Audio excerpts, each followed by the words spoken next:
ገንዘብ ተቀብለሃል። ከደላላ ማንም ሰው ለሰው ደላላ አረሱ በረቶ አትማልልኝ እኔ ማካለ ማለት ከዚህ ሰው ነው። አይንጋልጫልሞብህ ይቅር፣ አይንጋልጫልሞብህ ይቅር። ወንጀለኛ አይደለም። ለምን ይነጋባል? ጆከር ሁለት ጥያቄ ሳሪ ከጠየቀችው በነፃ አሳልፈውታል። የገጠር ልጅ ጠየቀችው ጥያቄ ሁለት ልጠይቀው እኔ። አንደኛ ጌታውን ይኸውልህ አዳምጥ። አንደኛ ከጎንህ ሰው አለ ወይ ያለህ ሊያረዳህ ከጎንህ ሰው አለ ወይ ያለህ ለምንድን ነው? ሁለተኛ ወንዶች አዳምጥ፣ አንተ በእናትህ አዳምጠህ መልስ። ያምጡ ልስን ፈርስት ከጎንህ ሰው አለ ወይ ያለህ ለምንድን ነው? ከጎንህ ሰው አለ ወይ ብሎ ሊያረዳህ ከፈለገ ለሌላ ሰው አንደኛ። ሁለተኛ እኔ ወንዶቹ ምን ይሆናሉ እሷ ናት እንጂ ወንዶቹ ምን ይሆናሉ ማለት ምን ማለት እንደሆነ ለአንተ ሳይገባህ ቀርቶ ነው ወይ ሂደህ ያረዳውን ጥያቄው። ወንዶቹ አቅመ ያው ጠንካራ ናቸው። ወንዶቹ ምን ይሆናሉ እሷ ነው ደክማ የሞተችው ብዬ ነው እንዴ ሚኪ። እነሱ መጀመሪያ ሰምተው እንደሆነ መጀመሪያ እኔ ፈርቻለሁ አለ እኮ ለባሏ ራሱ ፈርቻለሁ አለ። ቢኮዝ ሴቷ ላይ የሚደረግ ድርጊት አለ። ሲቀጥል ሚኪ አረዳው እንበል አረዳው ደወለና አረዳው። አሁን እንዳልከው ተረዳ። በምን ኤቪደንስ ነው? በምንድን ነው ምክንያት? ምን ሆና ሞተች? ታማ ነው ወይ? ውሃ ብላ ነው ወይ? ወንድሞች አሉ ወይ ብለህ ለምን አልጠየቅክም? ለምን እንደዛ ፍሪያት ያለው ያልነው ደግሞ የፈራነውና እንትን ያልነው መንገድ ላይ መድከሟ እየደከመች እንትን ማለቱን አናውቃለን። ገብቶሻል? ያንተ ስላለ እንዴት አወቅ አንተ? እሱም እየደወለ ነው። ባሏ እናወራለን እኮ ባሏ ግን ማነው የሚደውለው? ለማን ነው ባሏ የሚደውለው? የእሷ ስልክ መጀመሪያ እንትን ነበረን የቅዳሜ ዕለት ይሁን መቼ ዕለት አገኛት በሷ ስልክ። ከዚያም በኋላ ቆይ እስኪ ጌታውን ቤት ቀይራን ከምትኖርበት ቤት ቀይራን አንተ ሀኒ ሞተች ከተባለች ወዲህ ቤት አልቀየርኩም። ጠፍቷል፣ ተደብቋል። እኔ ገጠር ነው ያለሁት። ይመሽ ቀይሯል። ትናንት አልቀየረም። ይመሽ ቀይሯል። አልቀየረም። እኔ ምን አለሁ? ውሸታም። እኔ ምን አውቃለሁ ይላል እንደ አልቀየረም ብሎ። እኔ ምን አልቀየረም ምን አውቃለሁ? ኧረ በእናትህ አንተ ልጅ ግን ምን ነው? ስማ እነዚህ ወዝጋባ እየተመካከሩ እኛ ላይ ሙድ ይዘዋል። በእናትህ ደንቆ አሁን የጠየቅኩህ እኔ ያለሁት ገጠር ነው። ታመንከኝ መለኝ። እኔ ያለሁት ገጠር ነው። 4 ዓመት ይቀደፍ ነው። ከፈለገ አለለም ልጅ ታጠይቀውም እንዴ? እሺ እኔ አሁን ቆይ ደግሞ እኔ ጥያቄ ልጠይቅ። ቆይ አሁን አልሞተችም አለች ከተባለ ጀምሮ እነሰያ አጀንዳ ይሄንን ከያዙ ጀምሮ አንተ ይመሽ ለሚባለው ሰውዬ ደውላ ይቺ ልጅ አልሞተችም እያሉ ነው፣ ምንድን ነው ነገሩ እንዴት ነው ብለህ ጠየቀው? ጠይቃ በዚህ ጉዳይ እኮ አባትየውም እየመጣ ተክላይም እየመጣ እሺም ሁላችንም እኮ አውርተንበታል እኮ። ከዛ ምን ተባለ? ሁላችንም እየመጣን ማስረጃ ላዚም በቃ አላመኑም። በፈጠረ ጌታም አላመኑም እና ማስረጃ ላዚም። እሺ ከዛስ ስትሉ ምን ተባለ? እኔ መቅረጥ አልችልም። ምን አይነት ስነ ልቦና ይኖረዋል ያ ሰው? መቅረጥንስ ቀረጡ። ስነ ልቦና ምን ማለት ነው? ምን አይነት ስነ ልቦና? ከኢትዮጵያ ሰው ይምጣና አላቸው። ጎበዝ ከኢትዮጵያ ሰው ይምጣና አላችሁም እንዴ? ሲቀልድባችሁ ብዙ እኮ ነው፣ ማአት እኮ ነው ያልተባለ እኮ ጉድ የለም። ኦኬ ጌታውን ይኸውልህ ልንገርህ፣ ልጆቹ ሂዱ ተብለው ወንዶቹ ልጆች ከሄዱ በኋላ ህይወት የተበላሸ እያለች ነበር ብለው ነግረውህ አንተ ሲያረዳኝ ደክማ መንገድ ላይ ሙታባቸው ከሆነ ብያልኩ ብለህ ትገምታለህ? እንደዚህ እያለች ያለችው እኮ ህይወት የተበላሸ የሚል ነገር በጆሮ ሰምተሃል። እንዴት ልትጠይቅ ቻልክ? እኔ እሱ አይደለም የገጠር ልጅ ነው። እንደዛ የገጠር ልጅ ጓደኛ እዚህ ላይ የተባለው የገጠር ልጅ ጋር የነበረው ልጅ መሀኒ እኮ በቃ ካሁን በኋላ ምን ህይወት አለኝ፣ ህይወቴን አበላሽተውታል ብላለች ብሎ አውርቷል ሲባል የገጠር ሲጠየቅ እንደዚህ ማለቷን ኢትዮጵያ ተገባን ነው ልጁ የነገረኝ አለ። እዛው አንተ የለህም ወይ? እኔ ትላልሰማውም ግን ጓደኛዬ እንደዚህ ብላለች ብሎ የነገረኝ ኢትዮጵያ ተገባን ነው አለ የገጠር ልጅ። እንግዲህ ወይንም የገጠር ልጅ ጆከር አንድ ነገር ግልጽ እንዲሆን ለህዝቡ ማሳወቅ ያለብን ይሄ የገጠር ልጅም እጁ አለበት የምንለው በምክንያት ነው። የገጠር ልጅና ሰባቱ ሲሄዱ አብረው ነው የሄዱት። ያኛው ለገጠር ልጅ ኮምቦልቻ ስንደርስ እንደዚህ ብሎ ነግሮኛል የሚለው የገጠር ልጅ የት ሄደው ነው እንደዚህ ያለችው? ገብቷል? አሁን እኮ ለምን መሰለህ እርስ በርሳቸው ስለተጠላለፉ ምንም አይነት ሚስጥር አያወጡ። ቆይ ግን ባልዮ ገብታ አወራለ አብረው በሉ አብረው ገንዘብ የተካፈሉ ባልዮ ማለስኮ ባልዮ ይሄንን ይመች የሚባለው ለምን ቤተሰቦቿ እዛ ባልዮ አለ አይደል? እዚህ ባልዮ አሁን አንድ ነገር ጆከር መጠየቅ ያለበት ባልዮ ቆይ ባልዮ እናውራኛ ምን አሉ መሰለህ ቀን ላይ በቤት ከፍተው የገጠር ርስት ቲክቶክ እንዳይዘጋና ሌላ ጥላቻ እንዳይመጣበት እዛ እኛ ድንበር ላይ እተክላይ ግዛት ላይ ማንም መጥቶ ፎቶ ስለማያነሳ ልጅቷን በህይወት የገጠርን ልጅ ድምፅ እንሆነው እያሉ ሲያወሩና ሲሸፋፈኑ የቆዩ ናቸው። ትላንትና ነገሩ ከተነሳ በኋላ እንኳን ስለ ልጅቱ መኖር አለመኖር ያጣሩ ቀርቶ ስለ ገጠር ልጅ ነው የሚጨነቁት። ያ ማለት አለበት እንጂ እሷ አይደል እንደ ቪዲዮ ሙታለች ብሎ ቪዲዮ የሰራ የገጠር ልጅ እኮ ባለ ዋናው እኮ እሱ እኮ ነው። ምንድነው የምትቀልኝ? ሻንቅላንተ ባልዮ አንዱን እንኳን መያዝ ያቅታል ጉሮሮውን። እኔ ጆከር የገረመኝ ነገር ባልየው ማለት እንዲህ ነው እንደ ሰው ባለቤቱን ሲያጣ ሰው እንዲህ ነው ምን ነው የምትለው? ምን አይነት ሰው ነህ አንተ ግን? ባልየው ጎበዝ ዝላይ አባትዮ እነሱ አጠገብ ነው ያለው። ባልየው እነኛ አጠገብ ነው ያለው። የልጅቱ አባት እና አይኑራ አንዱን ገሎ መሞት ያቅተዋል። ምን ሆነ ነው? የልጅቱ አባት ደውሎ ነበር መሰለች ህፃን ልጅ ነገ እናቴ የት ናት ስትል የልጅቱ አባት ደውሎ ነበር ነው የሚያቸው። አንድ ጊዜ አንተ የኛ እንትን ማነው ስሙ? ሌባውን አውርዶ በእናትህ አንተ በቃ ምንም አታታ ነው ያለው። ማን ነው ባልዮ?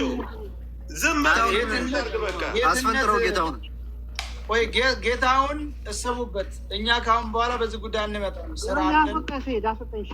አዎ ጉዳዩን ይችላል ጋር አንዱ ይችላል ጋር ሆኑና ጉዳዩን ሙታለች ብለህ እንደቀለድ አንተ ያንተን ቤተሰብ አንድ ይሞትልሃል። ጌታን አንተ ደንቆሮ ውሸታም። አሁን ቆይ ወደ ባሏ ስንመጣ አባትየው ደውሎልኝ ነበረ። ባሏንና ልጄ ሳውዲ ነበሩ ሰው ጋራ የሆነ ነገር እንትን እንዳይሉ በሚል በቄስ ምን ብያቸዋለሁ ነው ያሉት። ፎቶ የሚያነሳ ሰው ሲጠፋ እኮ መጀመሪያ ገዝቻቸዋለሁ እዛ ሰው ሀገር አባትም ሰው ሀገር ልጁ ከሚሞቱብኝ አስገዝቻቸዋለሁ እና እነሱን ቀድመው ጠፍተን እንጠፋለን ብለው ሲነሱ እሷንም ማጥቼ እናንተም ማጠፍን በሚል በቄስ አስገዝቻቸዋለሁኝ ብለዋል አባታቸው ታገር ደውለው። ይህንን ለምን ባሏ ወንድሟ የሚለውን ሰምተው ማለት ነው። እና አንዳንድ ጊዜ ያው እንግዲህ ሄሊ ገጠር ውስጥ ነው የሚሰራው፣ የሶሻል ሚዲያ አይጠቀምም። አንደኛ ጓደኛው ላለው ነው የላካት። ጓደኛው ደግሞ እንደምታዩት የሌባ ይመች የሚባል ጠበቃና ይመች የሚባል የሸዋን ቆነጃጅት ያስበላ ወንበዴ ጋራ አብሮ የሚኖር ነው። ይሄ አሁን የወረደ ጌትነት የሚባል ለገጠር ልጅ አጎቱ። ስለዚህ ሰይድ አሁን እኮ መፍትሄ የሚኖረው ይመችና እነሱ አንድ አካባቢ ናቸው። እኛ እኮ የሌላ ሀገር ሰው ነን፣ ሚዲያ ላይ ነው ያለ ነው። እነሱ ምድር ላይ የሆነ መፍትሄ ሲፈጥሩ እኛ ሚዲያ ላይ የምናግዘውን ነገር እናግዛቸዋል። በቤተሰብ ላይ እኮ ተደውሎ ማታ ድረስ ይቀርባል ብላለች እኮ ሚስቱ ነበር። እስካሁን አልመጣም እንጂ ለማን ነው የሚቀርበው? ለእኛ ለምን ይቀርባል? የእሱም ቤተሰቦች አሉ፣ የእናንተም ቤተሰቦች አሉ። ያስረዳ ነው በቃ ቤት እኮ ያስረዳ። ለእኛ ምንም ላስረዳ ለእኛ ተገኝታለች የሚባል ዜና ብቻ ነው መስማት የምንፈልገው። ይኸውልህ እናንተ በሀገር ሽማግሌም ሆነ በምንም አይነት መንገድ የሰው ነፍስ ነው። ልጅቷ አለች፣ ያን ዋሻ እኛ እናውቀዋለን። እናንተ እዛ ጋር መፍትሄ ካልሰጣችሁ እነሱ ተያይዘው ስራ የሚሰሩ ሰዎች ናቸው። አንደኛ እነዛ ያጋቾቹ መስመር ይበላሽባቸዋል። ያንን ስለሚያስቡ መያዝ ባለባቸው ደረጃ በሽምግልናም ሆነ በምንም አይነት መንገድ እዛው ቤተሰቦቹ ጋር መነጋገር ባለባቸው መነጋገር ነው ያለባቸው። አይ ካለ እናንተም ነፍስ ነው የሰጣችሁት፣ እናንተም መያዝ ያለባችሁን ነፍስ መያዝ አለባቸው። የእኛ ሚዲያ ላይ መጮህ ምላሳችን አድርቀን ነብቃል። ወንድሜ ቆይ አሁን አንተ ባለቤቷ ይሃና ማለት ነው ይቅርታ ሞታለሽ ብለህ ነው የምታምነው? ከይቅርታ ጋር እኛ እኮ አሁን ይሄን 3 ቀን ሚዲያ ወጣ እንጂ መጀመሪያውኑ ገና እኮ እኛ ብዙ ደክመናል እኮ አለች እያሉ በብር ለማውጣት ብዙ ለፍተናል። እሺ ጥያቄ ልጠይቅ። የገዛ ጓደኛ ነው የላካት። የገዛ ጓደኛ ያለ ምንም መረጃ መጥቶ ሲያረዳ ያለ ምንም ነገር ሳያሳይህ አምነህ ተቀበልክ? እኔ በመጀመሪያ ሰዓት አብሮ የሀገሮች ልጆች ስለሆኑ ተወዲህ ሲነሱ ያው ደፈራ ምናምንም ስላለ እዛ ጋር ደውሉና እንዲሁ አደራ ልጅቷ ቤተሰብ ናት ምንም ነገር እንዳይደርስባት። ግን ይሄ የድንበር ላይ ጥይት የድካም ብዙ ነገር አለ። የሚሞት ወንድም ይሞታል፣ ሴትም ይሞታል። በዛ ጉዳይ ማንም ኃላፊነት ሊወስድ አይችልም። ሁሉም በራሱ ነፍስ ነው የሚወስደው እንጂ ለመደፈሩ ምናምን አደራ ብያለሁ ማለት ነው። ደውልና ንገርልኝ ብዬ ተናግሬ ነበር። እሺ ሲያረዳ እሱ መጥቶ ባለቤት ሞታለች ሲልህ በምን ሁኔታ የታለች? ሞታለች ሲሉ የእኛን ሀገሮች ስለሆኑ አብረው የቀበሯት ነው የመሰለኝ። በዛ ሰዓት በቃ ደግሞ የማይምሩም ተረብሿል። ኦኬ ሰዓቱ አለፈ። 4ኛ ወሯ ከ4 ወር በኋላ 4ኛ ወሯ አሁን ሶሻል ሚዲያ የወጣው 3 ቀን ነው ገና 2 ወር ከምናምን መጋቢት አሁን 10 ነው 2 ወሩ ያለቀው። ኦኬ 2 ወሯ ይቅርታ ወንድሜ 2 ወሯ። ከዛ በፊት አንተ ባሉት ጊዜያቶች አልጠየክም? አላወራህም? ማንንም መረጃ ስጡኝ ብለህ አልጠየክም? ብዙ ነው ጠይቀናል። እኛ ራሱ ከዚህ ሄጄ ለመቅረጥ ሁላ እኮ ሞክሬ ነበር። ያው ቤት እንደዚህ እምቢ ብለው ነው። ያው የት ነው የሄድከው? ከዚህ ለመሄድ ሁላ ፈልጌ ነበር። የሚቀርጥ ሰው ሲጠፋ ሁሉም ፈራን እያሉ ይመለሳሉ። በውጭም እየተፈለገ ነው ብዙ። ያው ቤተሰቡ አጠቃላይ እየፈለገ ነበር። አይደለም የገዛ ጓደኛ ነው ያረዳህ። የገዛ ጓደኛ ነው የላካት። እሱ መረጃ ሳይሰጥህ እንዴት አመንክ? ከዛም በኋላ እንዳልከው 2 ወር ሙሉ ስትቀመጥ ልጅቷ በህይወት መኖሯን እንደምትለው የሆነ ፍንጭ እያሳየህ እንደሆነ ገንዘብ ምናምን እንደሆነ ስትስት ለምን አንተ ፍትህ ብለህ አልወጣህም? እኛማ በዛው እቤትም ቤተሰብም ስላለ እዛው እንጨርሳለን ብለው የእሷ ቤተሰቦችም ናቸው የያዙት ማለት ነው። ኦኬ ምን ላይ ደረሱ? ቀጠሮ ይዛሉ፣ ይበተናሉ። ቀጠሮ ይዛሉ፣ ይጠፋሉ፣ ስልክ ያጠፋሉ ነው የሚሉት። ምን እያሉ ማለት በህይወት ለመኖሯ ድርድር እናቀርባለን። እነሱ የሚሉት ሌላ ሽፍታ ነው የያዛት ነው የሚሉት ማለት ነው። እነዚህ ባሉ አይደለም እያሉ ነው ጋይስ። ሰያ ባሉ አይደለም፣ ይሄ ባሏ ነው። ቅድም ቪዲዮ አስከፍቻ አይቼዋለሁ። ሳሪ ከጠየቀችው ሳሪ ጥሩ ጥያቄ የጠየቀችው ነው ጋይስ። በቃሽ የምትይ ለምን አባሽ ይበቃኛል? አንቺ ግማታም አይበቃኝም። ይሄ እኮ የሰው ህይወት ጉዳይ ነው። ቤተሰብ እንዳለ አባቷ ራሱ እንዳለ ስለተጠራጠሩ ትግሬ ድረስ ሂደዋል እኮ መሬት ድረስ እኮ ትግሬ ድረስ ተክላይ ቤተሰብ አባቷን ልጅን የቀበሯት ሰዎች አማርኛ አይችሉም ብለው አባቷ አለማጣ ድረስ ሂዶ ሲያስተረጉም ልጅቷ አለች። ድርድር ነገር ነው የሚደረገው፣ መደራደር አለ ብለው መለሷቸው። ሲመልሷቸው መልሰው ተከላይ ሲደውሉ ምሎ ሙታለች፣ የሞተ ሰው ማነው አለች አለኝ አለ አባቷ። ይሄ እኮ አሁን እኮ ነው። ይሄ እኮ ሞታለች አለው አሁን ነው። እስከዛ ሰዓት እኮ ቀጠሮ እያስያዘ ነበር። ሲጫወትብን የከረመው ሲጀመር አባቷ ለማጣ ድረስ ሂደው በአስተርጓሚ ቀበሯት የተባሉት ሲጠየቁ አልሞተችም አለች ነው የተባሉት። ድርድር እናድርግ፣ የገንዘብ ድርድር ነው አይደል ያሉት። ሽፍታ ነው የያዛት ነው ያሉት። ለዛ ሽፍታ ነው የያዛት። ቆይ ሳሪ ስጠይቀው ቅድም ልጁን ቀጥሽ ስጠይቀው ቅድም እንዳለ ታውቂያለሽ፣ ጌታውን የሚባለው ልጅ ከጎንህ ሰው አለ ወይ ብሎኛል። ምን ማለት መሞቷን ሲያረዳው ሌላ ሰው እንዳይሰማ ተፈልጎ ማለት ነው። አንድ እሱ ነው። ሁለተኛ ወንዶቹ ምን ይሆናሉ? እሷ ናት እንጂ ያለው ልጅቱ በሴትነቷ ምን ማድረግ እንደፈለጉና እንዳደረጉ ግልጽ አማርኛ ነው። ሳሪ ቅድም ጥያቄው ላይ ይሄን በዛ ላይ ወንድሜ እሱ አሁን ምን አለ መሰለ ሲናገር ማለት ነው እነሱ በህይወት እንዳለችና ድርድር እንደሚያደርጉ እየፈለጉ ነው፣ እየተነጋገሩ ነው። ይሄ የወሰደ ጓደኛ ደግሞ ሰምተው እንደሆነ እንደሞተች ከፀጉሯ ላይ ተነቅሎ ወይም ተበጭቆ ዲኤንኤ ምርመራ እንዲደረግ እያለ ነው የሚለው። ለምንድን ነው እንደዛ ደረጃ ከሄዱ ለምንድን ነው ድርድር እነዚህኞቹ የሚፈልጉት? የላከው እንደዛ ተብሎ የአላማጣ ያለው ሰውዬ ብሎ ያንኛውም ስልክ አላነሳለ። እንደገና ይሄ ያላማጣው ትግሬው ቀጥይ ሳሪ። ስልክ አላነሳ ሲል የተክላይ ስልክ ስላለ ደወለን። እንደገና ስንደውል አላየሁም ማለት ደግሞ እንደገና ተክላይ ለዛ ለሰውየው ብሎት ነበረ። ከዛ አላየሁም አለ እንደገና ሸመጠጠ። እሺ ይሄንኛው ሳሁን ይምጣ የሚባለው ሰውዬስ አውርተዋል? ዋናውን አላገኘሁትም እኔ እስካሁን ድረስ አውርተውም ሚስትህንም እግዚአብሔር ያጽናህ ምንም አላለህም? መጀመሪያማ በቀረጻው የተነሳ ተነጋግረን ነበር፣ ተቀይጠናል እንዲቀርጿት ማለት ነው። እሺ ማስቀረጥ እንችላለን እኛ በግድም ቢሆን ማስቀረጥ እንችላለን እያለ ተክላይ መጀመሪያ ቃል ገብቶ ነበር። እሺ ከዛ አንድ ቀን አንድ ጊዜ ወንዴ ነኝ ምናምን ቪዲዮ አለኝ የምትል ወንድማችን አንድ ጊዜ ሰዎች ቆይ እስቲ አበባ ነገር ካለ ስጥ፣ አሁን አበባ ነገር ካለ ስጥና እናስገባ ቪዲዮ አለኝ እያለ ነው አሉ። አበባ ስጥ እስቲ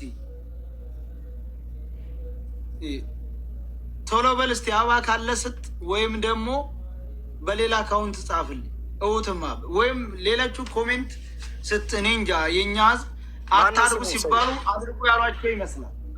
እኔ ግን እንደ በጣም ይገርማል በእውነት ሰው ተይዞ ነፍሱ አድርጉ። አሁን ይህን ሰው የምን አለ ጠጥ ብላችሁ ብናመጠው እስቲ ኮሜንት እስቲ እንደው ላላ ብላችሁ ኮሜንት እስቲ አንድ ሰው አጻፉ ኮሜንት እስቲ እንደው ኮሜንት አቁሙ። እሱ ብቻ ይጻፍ ኮሜንት አቁሙ እስቲ አንድ ጊዜ። ስራ ጥለን ነው እዚህ ያለ ነው። ስንት ነገር እባካችሁ ተው። የልጁ ስም ማን ነው? ማናሉ ስሙ ወንድ ጀግናው ነው ምናምን የሚል ነው አሉ።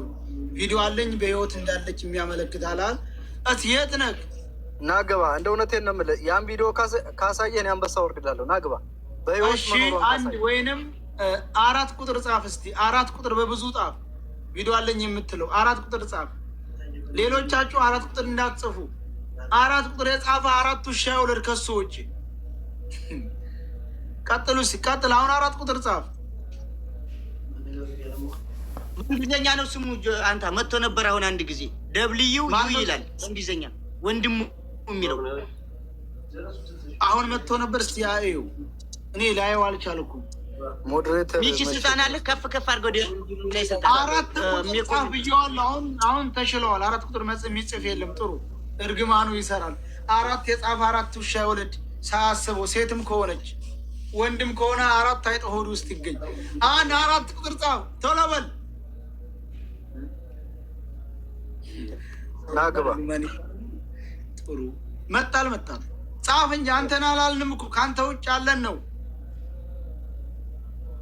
ቪዲዮ አለኝ ያለች የምትለው ልጅ ግባ በእግዚአብሔር። አዎ ቪዲዮ አለኝ ያለች የምትለው እባክህ 4 ቁጥር ጻፍ። 4 ቁጥር በደንብ አብዝተህ ቆይ። አሁን ጽፏል። እስካሁን አይታየኝም። እኔ ቆይ እስቲ አንተ ፎሎ የሚላለ በዚህ መከራ ለቅሶ ውስጥ ፎሎ አድርጉኝ። እኔ እንደዚህ እነሱም ሊሆኑ ይችላሉ እንደዚህ አይነት ሰው የሚልኩት ታውቃለህ። እኛን ለማወዛገብ በእንግሊዝኛ ነው ስሙ፣ በአማርኛ ነው በእንግሊዝኛ ወንድሙ ይላል። ደብልዩ ምናምን ብሎ ነው የሚጀምረው በካፒታል ወንድ ጀግናው ነው የሚለው ብለውኛል። ያ ታለ ያየን ነበረኛ ምን አለ ቢጽፍ ዝም ብሎ ለማለት ትላንትም እንደዚህ እያስቸገሩን ነበረ። የእነሱ እንትኖች አሉ እዚህ ውስጥ ደላሎች፣ የደላሎች 4-5 ሚስቶች አሏቸው አሉ። እነሱ እኛን እያወናበዱ ነው። አንዴ ጽፈው ይወጣሉ። እኔ ልጅቱን መረጃ በትክክል ያደረሰ ሰው እዚህ ገብቶ ቪዲዮ ያሳየ ሰው እሸልማለሁ። እውነቴን ነው። በቃ ወረታ እንከፍላለን። ግቡና እውነተኛ መረጃ ስጡ። እህታችን በህይወት አለች። መሪዎቹ ስልክ አያስይዟቸውም። ገና እጃቸው ሲገቡ ይቀማሉ። በምንም ተአባት ወንድ ሆኖ አያነሳም ቪዲዮ። በአይኑ ብቻ እየውን ይናገር እንደው እንጂ ማነው እናሱ እዛ ክላሽ ታጥቆ ነው እንደሱ ቪዲዮ የሚቀርጸው? ውሸት ነው የሉ አውቀው ነው። ወንድሜ እኔ ጀግና ነው የሚለው ይላሉ። ታዲያ እየፈለግን እኮ ነው።